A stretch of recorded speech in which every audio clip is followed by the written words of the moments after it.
Good morning. Welcome to the Northpoint of View here with Dr. Walter Kemmsies. Walter, how are you? I'm good. How are you? I'm good. Hey, and although we haven't paid musical rights for this, I got Billy Preston in the background.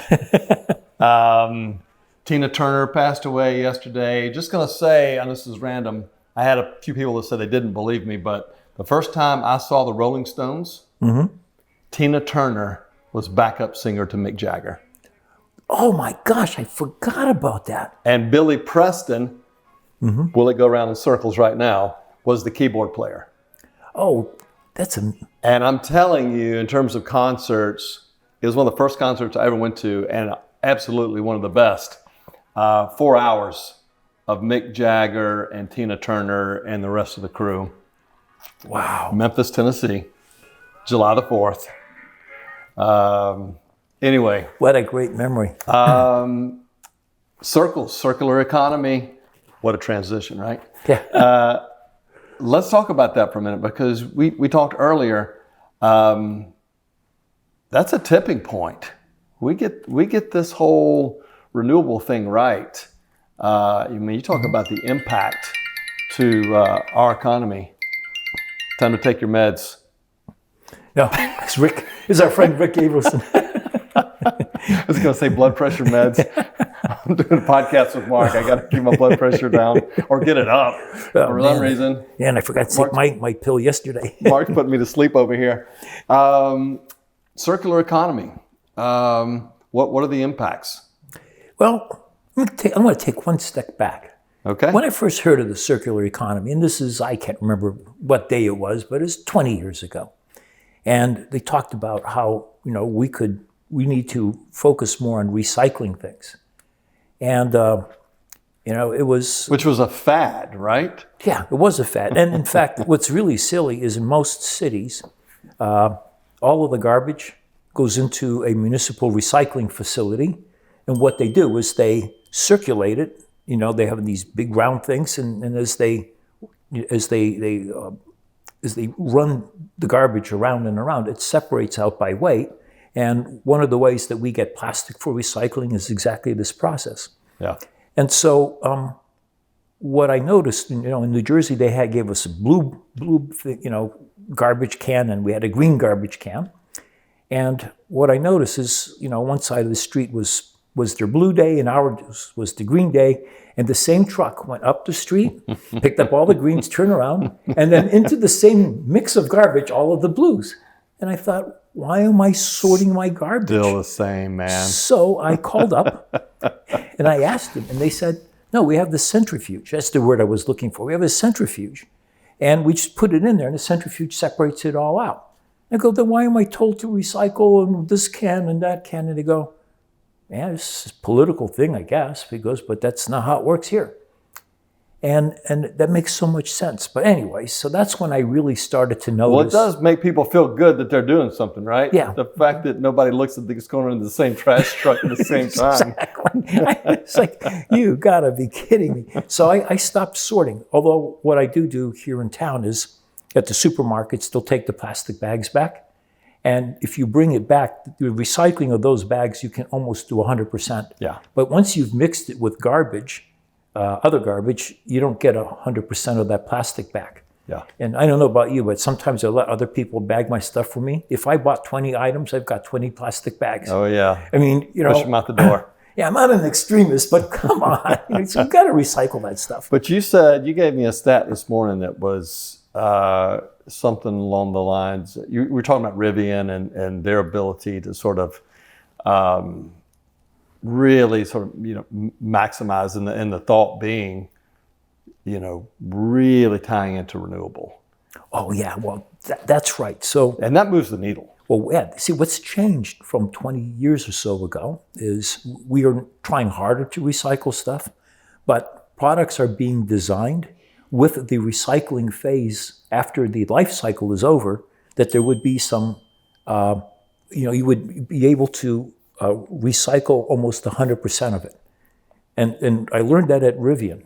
I was listening to them, and they said, we want our product to really be net zero. And that doesn't mean just at the front end, which we're working on to make that better, but also at the back end, that everything can be recycled and you could put it into the next set of cars or something else. But, the batteries, when they get to their half-life, you take them out and then put them someplace where you can capture solar energy and store it in those batteries.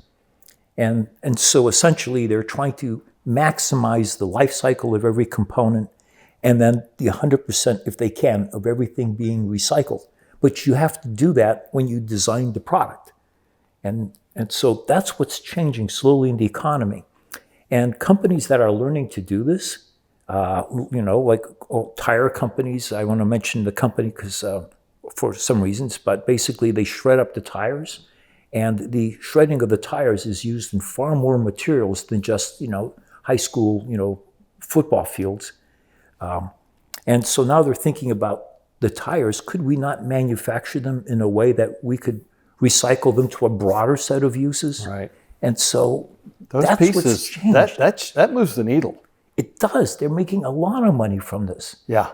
And so, I learned this from our friend Rick Abelson years ago at Target. I think it was like 20 years ago. He co-founded with Walmart the Coalition for Responsible Transportation. Mm-hmm. And so they started sharing ways to reduce the environmental impact. And so they put spoilers on the trucks. They used nitrogen in the tires instead of oxygen and kept the tires at the right, pressure longer, better than just using straight air. And then they had rules for the drivers. If you were going to, I'm making this up, I can't remember the exact thing, but I think it was, if you know you're going to be idling for over a minute, turn the engine off. And they did something phenomenal. They went from like 4.5 miles per gallon of diesel to something like 6 miles per gallon of diesel. The cost savings were enormous. Yeah. And what Rick told me is I'm going to paraphrase him here because people don't understand that being environmentally conscious means reducing waste. And reducing waste reduces costs. And that increases profits. There we go. It works. And so the private sector figured it out. As a matter of fact, I think we're going to change the name of the company. We had an earlier conversation today. Instead of Northpoint, it's going to be North Profit. And I like the profit going north, right? Exactly. That's a good one. Exactly. So, but the whole point is that, the private sector is learning, that it can be a lot more profitable. It's a win-win-win. Yes, it is. And so I just get surprised at, how, well, I don't want to get into political things, but sometimes I think there is too much pressure from people who are not in the industry, environmentalists, and from government agencies that are just trying to stop things from being done, as opposed to educating companies and others as how to do things better. Yeah. Better in a way that doesn't hurt the environment and you make more money. Yeah, and when you mention some of these things with Rivian, when I think about sort of the 20 and 30-year-olds that are, becoming decision makers in these companies, and, some of the bias that they have in their DNA just to be conscientious about the resources of our planet. Like, I'm very optimistic about the outcome of companies like Rivian working together with, whoever it is to get to a place where we're moving the needle rather than 10% efficiency with, renewable materials to a number that's like 40%. Yeah. Or 50%. I mean, that's a game changer. Oh, absolutely. But I've been privileged to have a little glimpse of the future beyond that. Last week I was in Florida for the Supply Chain Summit. It was in Tampa. A lot of people from the industry were there. But I went there, I had to give a talk, but what I really wanted was to listen to the space people. Florida is building up a substantial space industry. We had a gentleman there from this U.S. Space Force, and then we had the Florida Space Agency, I think it's called. And I have a follow-up conversation with them. I was very privileged to be an advisor to my nephew who's studying at Delft University. He's got a degree, a bachelor's in space engineering, and I was working on his master's. And his senior thesis was fabulous. I did know about this, but there's something called the cislunar orbit. It's that point between the moon and the Earth where the gravitational attraction is equal. So it takes very little energy to stay there. Right. Okay. So what happens is you go to the moon and you locate near where the dark and the light sides are. In the dark side, you're going to find a lot of water, a lot of ice. And on the light side, you get a lot of solar power. And you use the solar power to take the water and split it into hydrogen and oxygen, which is rocket fuel. And then you can cool it down, liquefy it so you've condensed it a lot, and shoot a rocket from there to the cislunar station. Good heavens. I'm sorry, I don't know how to turn the watch off. You can take it off and leave it in your briefcase. Exactly. Oh, man. This is embarrassing. I've never not known how to work with the watch.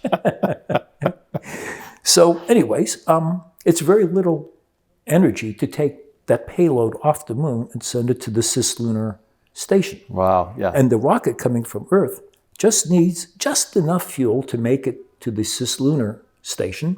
It doesn't need to have enough to get there and come back. So it's much cheaper to operate that rocket. And SpaceX now has rockets that are reusable, which eliminated the biggest part of space cost, which was, can you get the rocket to come back and not crash?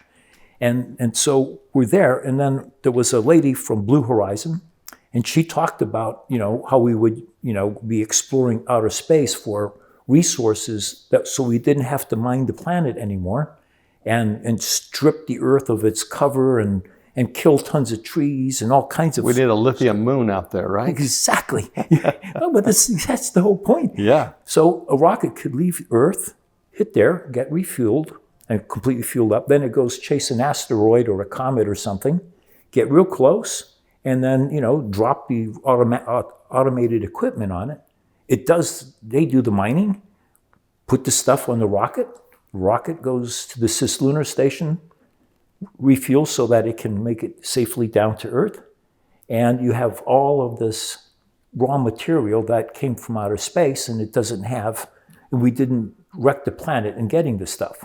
For the first time ever, I don't know how many of these podcasts we've done, I have no idea where we started in this podcast. Exactly. But we ended up with Pink Floyd on the dark side of the moon. Exactly. You're really into the music thing now. I think that's going to do it for today. Walter, this opens up a whole new sort of area of conversation. Hey, enjoy the long 3-day weekend. Thanks. See you next week. See you next week. See you guys. Take care. Thanks.